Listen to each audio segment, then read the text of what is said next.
तुळस नव्हती तर अशा मंजुळा टाकल्या होत्या कुंडीमध्ये आणि छान अशा उगवून आल्या होत्या. आणि ही बघा आमच्या झाडांना एवढी फुलं लागली होती की ह्या फुलांचं नेमकं आता भाजी करू की काय असं झालं होतं.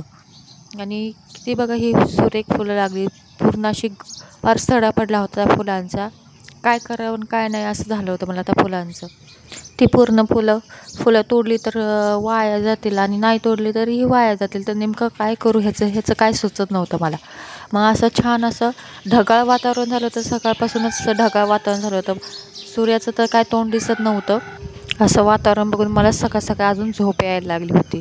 पण काय करणार, झोपून तरी काय करणार. आज माझ्या सासऱ्यांचं पित्र होते. तुमच्याकडे काय म्हणतात पितरांना? आमच्याकडे माळही म्हणतात आणि पित्रही म्हणतात. आणि असंही आमच्या रॉकीची सकाळ झाली होती आणि तो रॉकी सगळ्यांना गुड मॉर्निंग म्हणत होता. असा बघत होता रात्रभर काय नवीन झालं आहे का. सकाळ सकाळी बारकी चिमुरडी मागायला आली होती जेवण द्या, पण जेवण काय झालं नव्हतं. त्यांच्या आईवडिलांना कसं काय वाटत नाही की ही बारकी पोरं आहेत आणि त्यांना पिशवी घेऊन मागायला पाठवलं आहे जेवण वगैरे, कसं काय त्यांना वाटत नाही. आणि ही आमच्या कारल्याचा वेल लावला होता आणि त्या कारल्याला अशी बारकी कारले आली होती. आणि ही आमच्या रॉकी सकाळची सुरुवात झाली आणि गेट बाहेर गेला होता त्याच्या दोस्त मंडळींना भेटायला. काय करणार, दोस्त मंडळी खूप प्रिय आहे ना त्याला. नंतर आमचा रॉकी त्यांना भेटायला गेला होता दोस्त मंडळी, आणि त्यांना बघून असं म्हणत होता, ही दोस्ती तुटायची नाही, ही दोस्ती तुटायची नाही.